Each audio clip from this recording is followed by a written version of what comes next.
नमस्कार, स्वागत है आपका। मैं हूं आपके साथ दिनेश अवस्थी। समाजवादी पार्टी के मुखिया और पूर्व मुख्यमंत्री अखिलेश यादव सोशल इंजीनियरिंग के जरिए यूपी का किला फतेह करने की तैयारी कर रहे हैं। इसके तहत पार्टी में जहां फ्रंटल संगठनों को मजबूत कर रही है, तो वहीं पहली बार सपा में दलित संगठन खड़ा कर नए वर्ग को अपने पाले में खींचने की रणनीति पर जोर है। सपा अध्यक्ष ने विजय यात्रा शुरू करने के साथ ही प्रदेश भर में चल रहे पार्टी अभियान की समीक्षा की कमान अपने हाथों में ले ली है।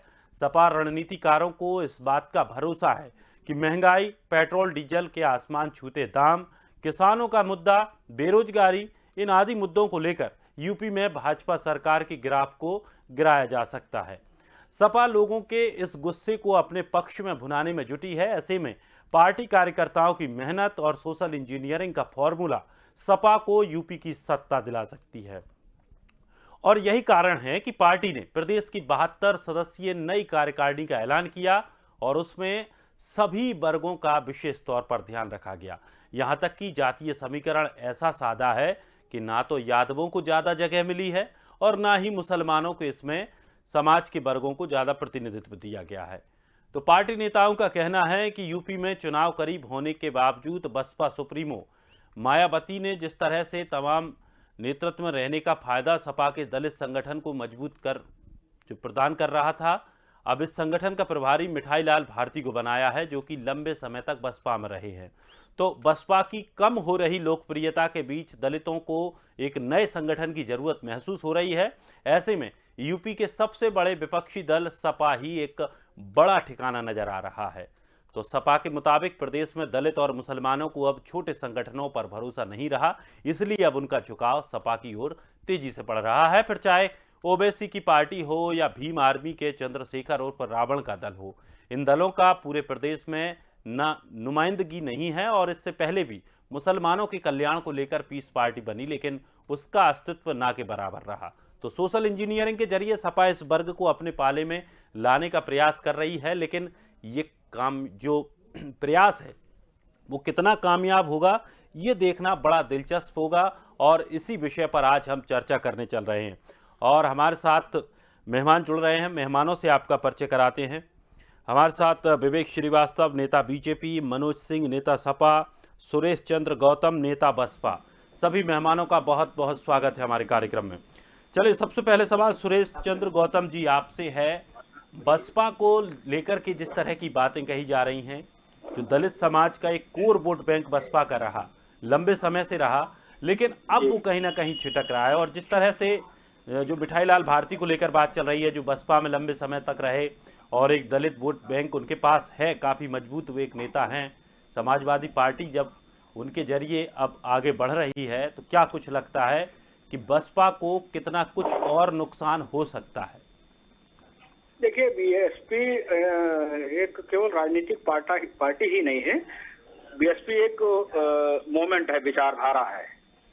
तो जो जैसे आप मिठाई लाल जी का नाम लिए हैं, वो भी बीएसपी के रहे हैं और तमाम लोग इस तरह के बीएसपी के लोग आए और गए, क्योंकि बीएसपी तो एक समझ लीजिए नेता बनाने का वो है, वो समझ लीजिए जहाँ नेता बनते हैं। माननीय कांशीराम साहब ने कहा था कि जो हम जिसके लीडरशिप कर रहे हैं वो ललुआ समाज है।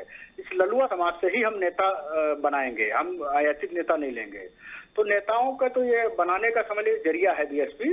इसलिए बीएसपी के ऊपर कोई फर्क नहीं पड़ेगा, नेता आते जाते रहेंगे। माननीय कांशीराम साहब ने यह भी कहा था कि हम ना बिकने वाला समाज तैयार करेंगे। नेता तो बिक जाते हैं, लेकिन जब हम ना बिकने वाला समाज तैयार कर देंगे तो फिर नेताओं की कोई वैल्यू नहीं रहेगी।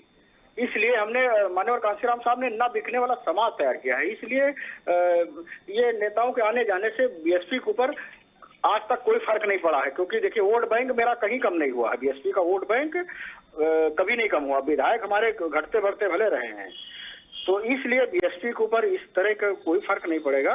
मतलब बसपा में से अगर सारे नेता भी पूर्ण बहुमत की सरकार बनाएंगे हम लोग, बसपा में से जो भी बड़े बड़े नेता हैं, अगर वो जाते रहें तो बसपा को कोई फर्क पड़ने वाला नहीं है, अकेली बहन जी संभाल लेंगी। नहीं, अकेली नहीं, नेताओं की हमारे यहाँ मतलब बताए ना कि नेताओं की बनाने की बिल्कुल समझ लीजिए ये जरिया है बीएसपी। बीएसपी में ललुआ समाज से हमारे नेताओं की कमी नहीं। नेता हमारे हर गली में नेता हैं, हर मोहल्ले में नेता हैं, हर जिले में नेता हैं। हमारे यहाँ नेताओं की कोई कमी नहीं है। बहन जी अकेले नहीं संभाल लेंगी, बहन जी की पूरी टीम है। और ये केवल कुछ लोग जो है अपने स्वार्थ बस जा रहे हैं ऐसा, और या कहीं लालच उनको दिखता है। बाकी बीएसपी एक मिशन है, मूवमेंट है, विचारधारा है। ये बीएसपी लगातार बढ़ती रहेगी। आने वाले 2022 में बीएसपी फिर से पूर्ण बहुमत की सरकार बनाने जा रही है। बहन कुमारी माथुर जी 5वीं बार फिर से मुख्यमंत्री बनेंगी। चलिए, हमारे साथ विवेक श्रीवास्तव भी जुड़े हुए हैं बीजेपी से। विवेक जी, किस तरह से आप देख रहे हैं जो समाजवादी पार्टी अब एक अपना कोर वोट बैंक जो एक माना जाता था, ये कहा जाता था कि समाजवादी पार्टी बाय यादव और मुस्लिम पार्टी है, लेकिन अब उन्होंने जो नई कार्यकारिणी बनाई है उसमें सभी तरह के जातिगत समीकरणों को साधा है और अन्य जो दल या अन्य जातियां हैं, अन्य जो वर्ग हैं, उनको भी ज़्यादा से ज़्यादा मौका दिया है और थोड़ी सी दूरी मुस्लिम और यादवों से पहले की अपेक्षा बढ़ा ली है। कितना फायदेमंद सपा को हो सकता है और सपा को अगर इसमें लाभ मिलता है तो बीजेपी को क्या नुकसान होगा? देखिए, जहां तक समाजवादी पार्टी की नई कार्यकारिणी का विषय है, ये सबको मालूम है कि चुनाव सर है और ये पूरी तरह से चुनावी कार्यकारिणी है। मूलभूत तरीके से देखा जाए तो समाजवादी पार्टी का इस जातिगत समीकरण से कोई सरोकार नहीं है। वो एक जात विशेष का दल है और उस जात विशेष में भी एक परिवार का दल है। उस परिवार से इतर उनकी न कोई सोच है, न कोई दृष्टि है। ये तमाम अवसरों पर पूरे प्रदेश की जनता देख चुकी, उनकी कलई खुल चुकी है। भारतीय जनता पार्टी को उनकी किसी रणनीति से कोई लेना लादना नहीं। भारतीय जनता पार्टी अपने कार्यों पे, अपने केंद्र सरकार के द्वारा चलाई गई योजनाओं को अच्छी तरह लागू करने के दम पे, अपने कार्यकर्ताओं के दम पे, नेताओं के चेहरे पे चुनाव मैदान में जाएगी और हम स्पष्ट बहुमत से सरकार बनाएंगे। हमारा इन लोगों की रणनीतियों से कोई सरोकार नहीं, ना इनसे हम कोई चिंतित है।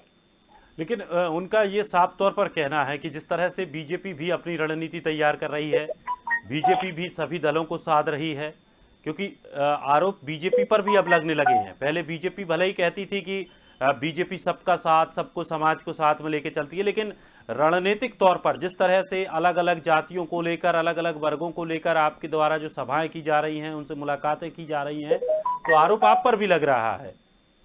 देखिए, वो सब हमारे तमाम फ्रंटल संगठन हैं और ये सब फ्रंटल संगठन के पार्ट है। अगर चुनाव के जाने से पहले फ्रंटल संगठनों के पेज कसे जा रहे हैं, उनकी दुरुस्त किया जा रहा है, तो इसमें किसी को कोई समस्या नहीं होनी चाहिए।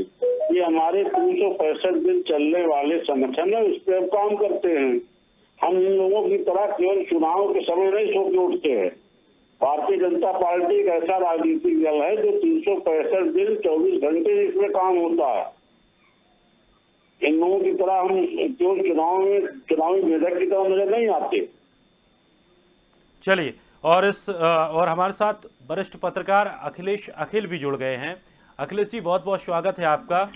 क्या लगता है, जिस तरह से समाजवादी पार्टी ने अब एक अपनी नई रणनीति तैयार की है और उसके आधार पर इस सोशल इंजीनियरिंग के फॉर्मूले के जरिए उत्तर प्रदेश के चुनावों में जाना चाहती है, जो छोटे छोटे दल हैं और खास करके जो अन्य जातियां हैं, पहले ये कहा जाता था कि समाजवादी पार्टी यादव और मुस्लिम बस 2 दलों में सिमट कर रह गई है, 2 जातियों में सिमट कर रह गई है, लेकिन अब उन्होंने सभी वर्गों को मौका दिया है। उन्होंने ये भी कहा है कि जो राष्ट्रीय कार्यकारिणी बनाई जाएगी उसमें भी सभी जातियों को, सबका, विशेष वर्गों का प्रतिनिधित्व बराबर करके सबको दिया जाएगा। क्या लगता है, इस फॉर्मूले से क्या समाजवादी पार्टी को कुछ आगे बढ़त मिल सकती है?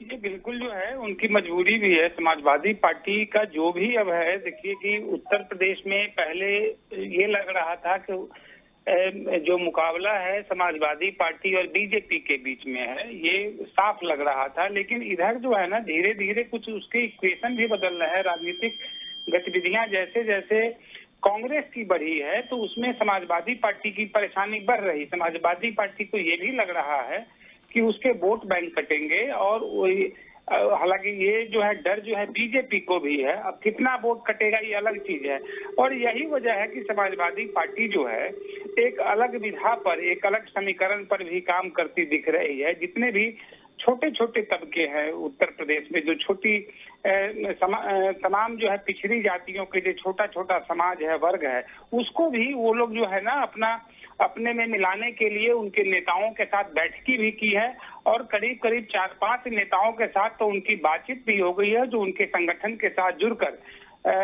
वो चुनाव लड़ेंगे। सबसे मजे की बात है, कई पार्टियों से जिनसे अखिलेश यादव की बातचीत हुई है, वो अलग अलग पार्टी तो वो बना रखे हैं, लेकिन उनको सिंबल भी नहीं मिला है। जाहिर सी बात है कि वो जब अखिलेश यादव के साथ जुड़कर चुनाव लड़ेंगे तो वो उनके कैंडिडेट भी समझिए साइकिल छाप पर ही चुनाव लड़ेंगे। तो इस तरह के जो तमाम तरह के कई तरह की गतिविधियां अखिलेश यादव करते दिख रहे हैं, और जिसको वो सोशल इंजीनियरिंग भी कहा जा सकता है, इसको सोशल इंजीनियरिंग तो है ही, लेकिन मजे की बात इसमें ये है कि समाजवादी पार्टी को एक बहुत बड़ा डर जो है कांग्रेस से भी होता दिख रहा है। इस पूरे मसले पर उत्तर प्रदेश में जो भी राजनीति अभी दिख रही है, उसमें एक पार्टी बिल्कुल साइलेंट अभी है, बसपा। और बसपा का आंतरिक जो है, आंतरिक राजनीति उसकी क्या चल रही है अभी किसी को पता नहीं है, लेकिन ये माना जा रहा है कि बसपा कोई बहुत जल्द ही कोई बड़ा विस्फोट करने वाली है, बहुत बड़ी कोई कहानी रचने वाली है, कुछ जातीय समीकरण को लेकर वो खुलासा करने वाली है। ये कब क्या होगा वो तो देखना होगा, लेकिन समाजवादी पार्टी को की जो स्थिति है उत्तर प्रदेश में और खासकर जो बीजेपी से उसका टसल है, अभी भी बीजेपी के मुकाबले में नंबर 1 पार्टी वही बनी हुई है। और चूंकि अगर उसको सरकार बनाना है, बीजेपी को बीट देना है, तो समाज के तमाम तबकों को, ये यादव, मुसलमान और ये पिछड़ी जातियों के अलावा जो है ना, उनको समाज के तमाम वर्गों को अपने साथ जोड़ना होगा। यही वजह है कि वो ब्राह्मणों पर भी अपना वो नजर डाले हुए है, और पिछड़ी जाति में करीब सैकड़ों जातियां हैं, छोटी छोटी जातियां, उन जातियों के नेताओं को भी अपने साथ जो है जोड़कर जो है अखिलेश यादव एक बड़ा समीकरण बनाकर बीजेपी को मात देने की कोशिश में लगे हुए हैं। तो ये जो है, ये सोशल इंजीनियरिंग कितना कामयाब होता है ये देखना होगा, लेकिन एक चीज तय है कि अभी भी उत्तर प्रदेश में जो है मुख्य मुकाबला है समाजवादी पार्टी और बीजेपी के बीच ही दिख रहा है। चलिए, बिल्कुल, और ये मुकाबला पहले से ही तय था कि दो बड़ी जो पार्टियां हैं वो ही मुकाबले में रहेंगी। हालांकि कांग्रेस ने एक बहुत कोशिश की है कि अपना स्थान वो भी बना पाए। इस कांग्रेस के स्थान को हम किस तरह से देख सकते हैं? की स्थिति, कांग्रेस तो उत्तर प्रदेश में प्राय एक तरह से मृत प्राय थी, कांग्रेस का कोई स्टेटस नहीं था, और ये सारे लोग जानते हैं, मीडिया भी जानती है और राजनीतिक, और यहाँ तक कि कांग्रेस के नेता भी। देखिए कांग्रेस में क्या है कि कांग्रेस एक पार्टी तो है, लेकिन उनका संगठन वहाँ बिल्कुल नहीं है। और दूसरी बात ये है कि एक जमाने में जो उत्तर प्रदेश में बड़े बड़े नेता कांग्रेस के होते थे, उनके छत्रप होते थे, वो तमाम नेता अब खत्म हो चुके हैं, और सेकेंड लाइन और थर्ड लाइन का नेता कोई वहाँ तैयार है नहीं। एक मजे की बात ये हुई कि पिछले करीब 10-12 साल का इतिहास देखे तो कांग्रेस में बहुत सारे नेता आपको दिखेंगे कि ये कांग्रेस की राजनीति करते दिख रहे हैं, लेकिन वो क्या करते हैं कि कांग्रेस में रहकर भी कांग्रेस को समझिए हराने का काम करते हैं। वो दूसरी पार्टियों से मिलकर ज्यादा लाभ कमाते रहे हैं, और कांग्रेस की यही परेशानी रही है। अब जब जो है प्रियंका गांधी या राहुल गांधी कांग्रेस को रिफॉर्म कर रहे हैं, एक तरह से समझिए रिनोवेट कांग्रेस को कर रहे हैं, इसमें बहुत सारा रिस्क भी वो लेते दिख रहे हैं। उसका अंजाम क्या होगा देखना होगा, लेकिन एक बात तय है कि प्रियंका गांधी जिस तरह से सक्रिय हुई है, तो कांग्रेस कम से कम उत्तर प्रदेश में तो जीवित होती दिख रही है। उसका क्या लाभ होगा ये देखना होगा, लेकिन पूर्वांचल के इलाकों में, उत्तर प्रदेश के पूर्वांचल और पश्चिमी उत्तर प्रदेश में कांग्रेस को कुछ फायदा होगा, ये इसकी संभावना लग रही है। अब कितना फायदा होगा, कितना सीट वो जीत पाती है ये देखना होगा, लेकिन अगर 30 से 35 सीट भी अगर कांग्रेस अगर जीत जाती है तो समझिए कि गेम उसके पाले में हो जाएगा, फिर सरकार बनाने और बिगाड़ने में उसकी बड़ी भूमिका हो सकती है। लेकिन देखना होगा कि आने वाले दिनों में क्या कुछ होता है। और आज ही जो है कांग्रेस की जो बैठक हुई है, सोनिया गांधी और तमाम महासचिव और प्रदेश अध्यक्षों के बीच सोनिया गांधी की एक लंबी बैठक हुई है। उस बैठक में सदस्यता अभियान को लेकर बैठक है, जनजागरण 4 आगामी जो है 19 तारीख से कांग्रेस का एक बड़ा आंदोलन शुरू हो रहा है पूरे देश भर में। जागरण अभियान उसका नाम दिया गया है। उसका क्या असर पड़ता है, लेकिन सबका फलीभूत यही है कि उत्तर प्रदेश पर फोकस है। उत्तर प्रदेश में कांग्रेस काफी मेहनत करती दिख रही है। बिल्कुल, और यही वजह कही जा रही है कि इस बार थोड़ा बहुत बेहतर प्रदर्शन कांग्रेस कर सकती है, जो 30-35 साल की उसकी लंबी समस्या से लंबी दूरी उसकी उत्तर प्रदेश से बनी हुई है। विवेक जी, अगर बात करें महंगाई के मुद्दे को लेकर, बात करें किसानों के मुद्दे को लेकर, लोगों में इसको लेकर के थोड़ा बहुत गुस्सा तो है और इस चीज को स्वीकारना भी पड़ेगा बीजेपी को। लेकिन इस मुद्दों को लेकर के किस तरह से आप चुनावों में जाएंगे और किस तरह से इनका बचाव किया जाएगा, क्योंकि जो समाजवादी पार्टी है, बसपा है, कांग्रेस है, इन मुद्दों पर जैसे जैसे और चुनावों की तारीखें नजदीकी आएंगी ये हावी होते जाएंगे। देखिए दिनेश जी, महंगाई तो एक मुद्दा है, इससे इनकार नहीं किया जा सकता और महंगाई से लोगों में थोड़ा बहुत नाराजगी भी है। मैं आपकी इस बात से भी सहमत हूँ, लेकिन ये महंगाई मूलतः डीजल और पेट्रोल के दामों को लेकर के है और जो पार्टियां इसको मुद्दा बना रही हैं उनके लिए भी एक प्रश्न है, क्या उन्होंने अपने शासन वाले राज्यों में इस पर कोई कार्रवाई की है क्या? वो इसको मुद्दा तब बना सकती थी जब उन्होंने अपने शासन वाले राज्यों में इसमें कुछ जनता को लाभ दिया होता, तो वहां पे तो ये इस पे कभी कोई चर्चा करते नहीं है और यहाँ डीजल पेट्रोल के दाम पे आप नाटक करते हैं। तो जनता इस नाटक को बहुत अच्छी तरह समझ रही है, इसलिए इस मुद्दे पे प्रदेश में इनकी दाल गलने वाली नहीं। रही बात किसानों के मुद्दे पे, तो किसानों के लिए जितनी योजनाएं, एमएसपी का जितना बार मूल्यांकन और जो लाभ देने का कार्य भाजपा के शासनकाल में हुआ है उतना किसी पूर्ववर्ती सरकार में नहीं हुआ। विकास के मुद्दे पे भी भारतीय जनता पार्टी इन लोगों से बहुत आगे है, तो ऐसे में ये किसी ऐसे मुद्दे पे भारतीय जनता पार्टी को घेरने की स्थिति में नहीं है। रही बात संगठन की, तो संगठन कांग्रेस का जमीन पे नदारत है। अभी हमारे बसपा के मित्र बता रहे थे कि बसपा में नेता भले बिक जाए, उनके कैडर नहीं हिलता है। साहब, आपने नेतृत्व ही ऐसे आदमी को दे दिया है कि वही जो अपने कार्यकर्ताओं के वोट को बेचता रहता है। ये सब तमाम चीजें सब जनता जानती है, जनता से कुछ छिपा हुआ नहीं है, सबकी पोल पट्टी जनता को मालूम है। तो ऐसे में जो हमें जाना 2022 के चुनाव में हम अपनी केंद्र सरकार के द्वारा जो योजनाएं दी गई उनको जितनी अच्छी तरह से हमने लागू किया वो है, जो प्रदेश सरकार ने काम किए वो है, हमारे जो कार्यकर्ताओं का जो जमीनी स्तर तक स्ट्रक्चर है वो है, उनके दम पर अपने नेताओं के चेहरे पर हम चुनाव में जाएंगे और विजय प्राप्त करेंगे। बिल्कुल। गौतम जी, अगर बात करें जिस तरह से समाजवादी पार्टी की जो कोशिश है पूरी, एक पूरा उनका एक कैडर तैयार करने का एक तरीका चल रहा है और उसी पर पूरी समाजवादी पार्टी लगातार काम कर रही है। उनका ये मानना है कि एक ऐसी कार्यकारिणी बनाए जिसमें दलित युवकों को, दलित लोगों को ज़्यादा से ज़्यादा जोड़ा जाए, यानी कि एक दलित संगठन पूरी तरह से खड़ा कर दिया जाए, जिसको समाजवादी पार्टी का एक टैग भी दे दिया जाए। अगर इस तरह की स्थिति बनती है तो फिर अब बसपा के पास बचेगा क्या? माँ होती है और दाई दाई होती है, इसलिए उस पर बहुत ज्यादा हमको जाने की जरूरत नहीं है, बाकी आप समझ गए होंगे।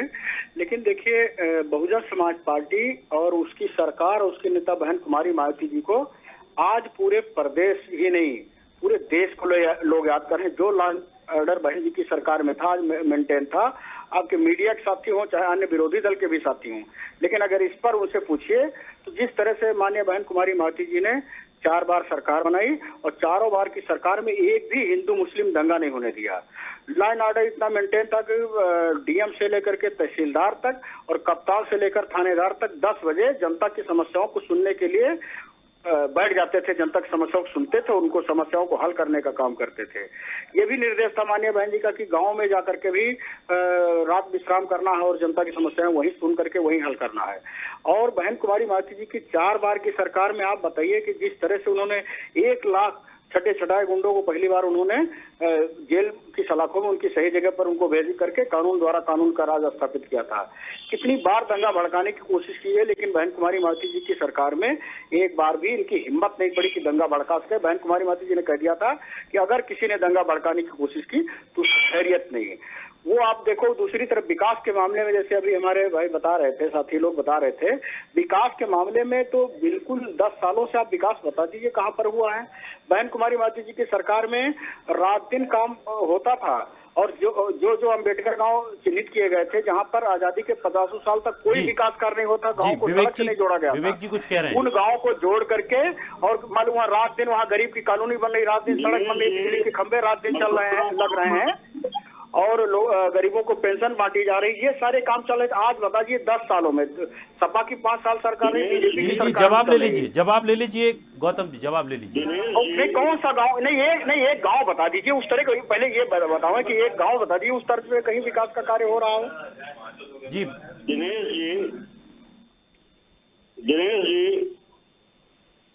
जी विवेक जी बोलिए। दिनेश जी, मैं अपने बसपा के मित्र को टोकना नहीं चाहता था, लेकिन मुझे टोकना पड़ रहा है। जब ये बसपा सरकार के गुणगाथा गान कर रहे हैं तो थोड़ा सा मनोज गुप्ता जो भी श्रद्धांजलि व्यक्त करते, जिनकी हत्या मायावती के जन्मदिन के चंदे के लिए की गई थी, और सीएमओ साहब की आत्मा जिनकी हत्या यहाँ लखनऊ में की गई जेल से निकाल करके समाजवादी पार्टी के कुत्तों द्वारा, उनके लिए भी थोड़ा श्रद्धांजलि व्यक्त करते आत्मा को शांति पहुंचेगी। जिस तरह से मुख्तार अंसारी पूरे दलबल के साथ डीजीपी कार्यालय में बसपा सरकार में प्रवेश किए थे, थोड़ा उसको भी याद कर लें। शासन सत्ता की जिस तरह से धज्जियां उड़ी थी, उसमें उसके भी थोड़ा प्रकाश पड़ जाएगा। हमारे बसपा के मित्र जो याद कर रहे हैं, जरा इसमें भी जोड़ लेते तो बड़ी कृपा होती इनकी। अब रही बात निर्माण कार्य की, इस तरह से सुप्रीम कोर्ट के स्टे के बावजूद भी निर्माण कार्य होते रहे शासन सत्ता के दम पे। बीजेपी के मैंने किसी की बात में टोका नहीं की। चलिए विवेक जी, खराब बात है, इसको ये लोग बता रहे हैं, जनता के पैसे का केवल अपने मन चाहे योजनाओं में खर्च करना मात्र था। चलिए उससे जनता को कोई लाभ नहीं पहुंचा। चलिए पूरी बात सुन लीजिए अब गौतम जी की। दुकान बन गई वो तो बता दे हमें। दलित जिस हाल में था उस हाल में रह गया, मायावती जी का गाँव बदल गया, उनका मकान बदल गया, उनके भाई का। चलिए विवेक जी सुन लीजिए, गौतम जी को सुन लीजिए पूरा। क्या परिवर्तन आया ये हमारे बसपा के मित्र बता दें। चलिए, ये बहुत गलत तरीका है। हम लोग मतलब मैंने सबकी बातों को ध्यान से सुना, चाहे वो बीजेपी के साथी हों, चाहे वो हमारे पत्रकार बंधु हों, चाहे वो सपा के लोग हों, लेकिन इनकी बीजेपी वालों की ये बड़ी खराब है। डिबेट में मैंने हमेशा टीवी पर भी देखा है कि ये अगले को बोलने ही नहीं देते हैं। भाई आप मेरी बातों को सुनिए, उसके बाद आप सवाल करिएगा। मैंने अभी बाराबंकी में एक कांड हो गया था, यहीं पर सतरिक थाने में पिपरी कांड हुआ था, और 16 साल के बच्चे को रेप करके जिस तरह से मर्डर कर दिया गया था। और एक कांड नहीं, पूरे प्रदेश में जिस तरह से लाइन ऑर्डर को नहीं संभाल पा रहे हैं, आज संभाले नहीं संभाल रहा उत्तर प्रदेश, ना तो लाइन ऑर्डर के मामले में, ना विकास के मामले में। विकास एक गाँव बता दे, मैंने पूछा है, ये सवाल किया है कि जिस तरह से बहन कुमारी माथी जी की सरकार में गाँव का गाँव अम्बेडकर गाँव के रूप में विकास किया जा रहा था, वो एक गाँव बता दे 10 सालों में। हमारे चाहे सपा साथी हो, चाहे बीजेपी साथी हो, तो बहन कुमारी माथी जी ने नौजवानों के लिए, किसानों के लिए जिस तरह से योजनाएं चलाई, 23 लाख नौजवानों को बहन कुमारी माथी जी की सरकार में रोजगार मिला।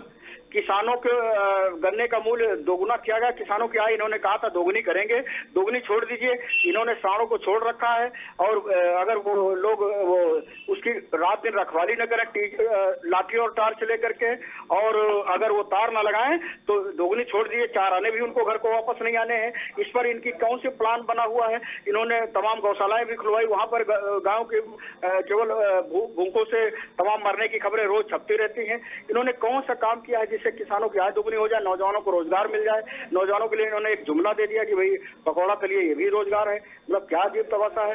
15 लाख ये चुनावी जुमला था, हर खाते में कहा था 15 लाख आएंगे। बीच बीच में इनको टोकने की आदत की, किसी की बात को मतलब ये सुनने नहीं देंगे, ये बड़ी खराब आदत है इन लोगों की। चलिए श्रीवास्तव जी, विवेक जी आप तक आवाज पहुंच रही है?